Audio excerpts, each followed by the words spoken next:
Hello good morning guys. तो आज है हमारा कम्युनिकेशन की सीरीज का डे 6, जहाँ पे हम अपनी कम्युनिकेशन को इम्प्रूव करने के लिए दो फैक्टर पे काम कर रहे हैं। पहला फैक्टर है डीप वॉइस और दूसरा फैक्टर है आर्टिकुलेशन। तो हम इस वीडियो में जितनी भी एक्सरसाइज करेंगे उन सभी एक्सरसाइज के 5 रेप्स करेंगे, तो ये याद रखिएगा। तो चलिए शुरू करते हैं। फर्स्ट हम करेंगे डीप वॉइस के लिए। जो पहली टेक्निक है वो है सायरन टेक्निक।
दूसरी एक्सरसाइज है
अब अब हम करेंगे वर्ड आर्टिकुलेशन के लिए जितनी भी एक्सरसाइज है वो।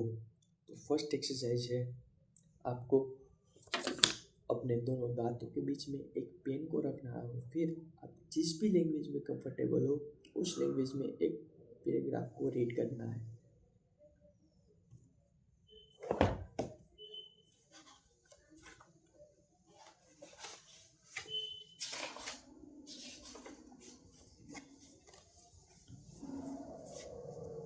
क्या यह एक संकीर्ण सोच है? इंसान को सहानुभूति की नहीं, मामूली से प्रोत्साहन की जरूरत होती है। इसमें से कोई दो राय नहीं है कि अकेली या फिर संयुक्त रूप में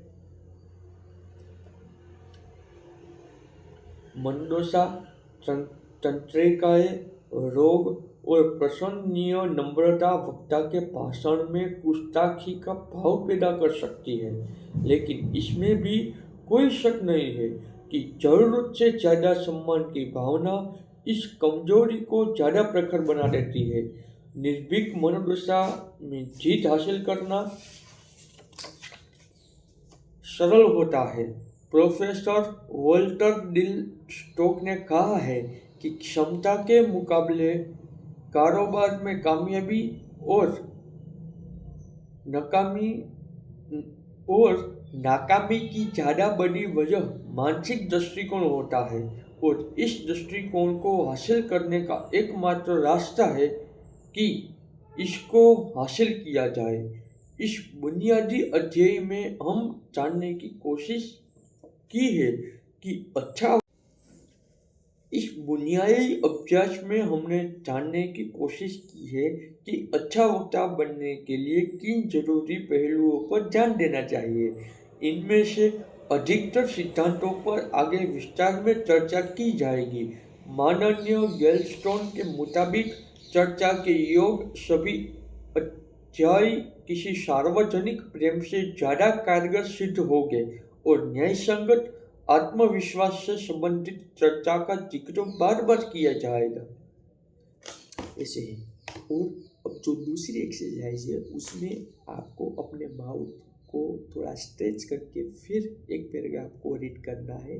हालांकि मैं अभी आपको जैसे बता रहा हूँ उस तरीके से पूरा मुंह को स्ट्रेच करने के बाद बोलना है एक पैराग्राफ। तो चलिए शुरू करते हैं।